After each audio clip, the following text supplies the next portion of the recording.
Now we're moving to the final section of the event, and we're going to turn now to David Edwards, the General Secretary of Education International, and Kathleen Rogers, the President of Earth Day, the partner for this event.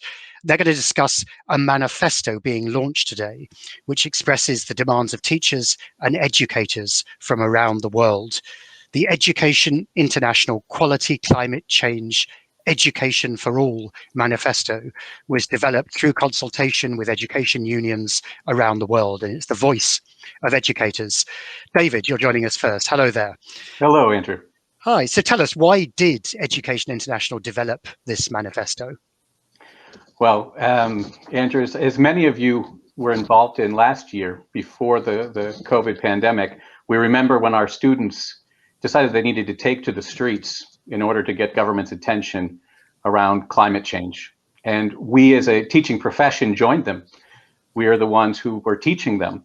And we thought it was really important that we clarify very clearly, put up what climate change education is, why they have a right to both a future, but also the knowledge and the skills. And so the executive board, the membership all came together to be very clear and put forth exactly what that meant in a manifesto that can now be shared with the Biden summit and also world leaders, education ministers right around the world.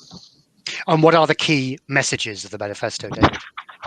Well, the first one is, Andrew, that we need to make sure that quality climate change education is part of the climate commitments that are going to be made in the lead up to COP and at COP. Not as an aside, but as a central commitment in the NDCs. But we also need to make sure that every student leaves education climate literate. We need to be very clear about that. So we have to talk about climate literacy and the curriculum. So quality climate change education based on science. But as you've heard throughout this whole entire summit, it has to also address the ethical, cultural, political, social, and economic dimensions of climate change. That's absolutely essential for the world's educators.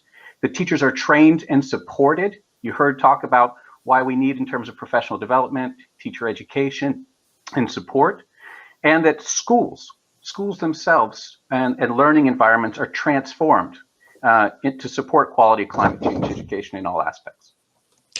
Thanks very much. Let's turn briefly now to Kathleen Rogers from Earth Day. Hello, Kathleen. Hi. Hello. So tell us, why is 2021 such a critical year for action to promote climate change education? Well, I think as your previous speakers mentioned, the U.S. absence from the climate agreement and our, the next COP, which will happen, we hope, sometime in the end of 2021, is a really important moment to include climate literacy in the NDCs or in the climate agreement itself, principally because we believe that without climate literacy, and for decades, our organization's 52 years old, and for decades, we've felt that climate literacy and education was the poor stepchild of our movement. And without climate literacy, those countries that are most vulnerable, those populations that are most vulnerable, without teaching climate literacy, without preparing them for the jobs of the future, we will not see the equity and inclusion that we've all been talking about. So we're hoping all of those issues can be included at the next COP. We also have many other meetings that we're looking at throughout the year as an opportunity to promote what's happened here today. And I cannot say enough about the work of Teach for the Planet and what David is doing here, and the manifesto, which is very far-reaching and very forward-thinking. So we're extremely proud to be part of that effort.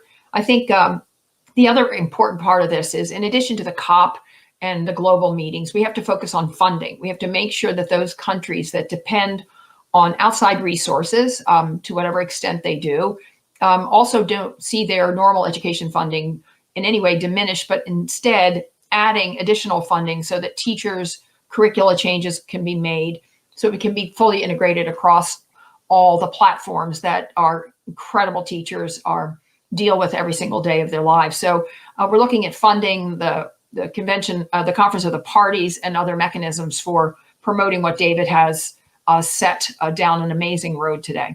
And any other specific collaborations you're proposing between Earth Day and Education International, Kathleen?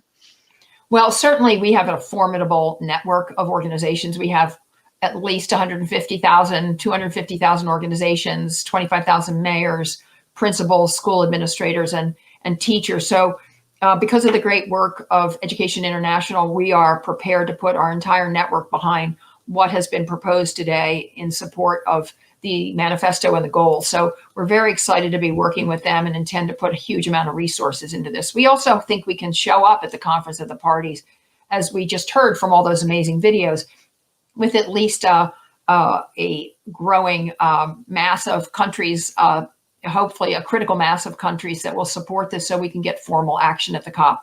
But between our network and the amazing teachers that are part of the unions of Education International, I think we have a pretty good combination of forces to put to bear on this issue.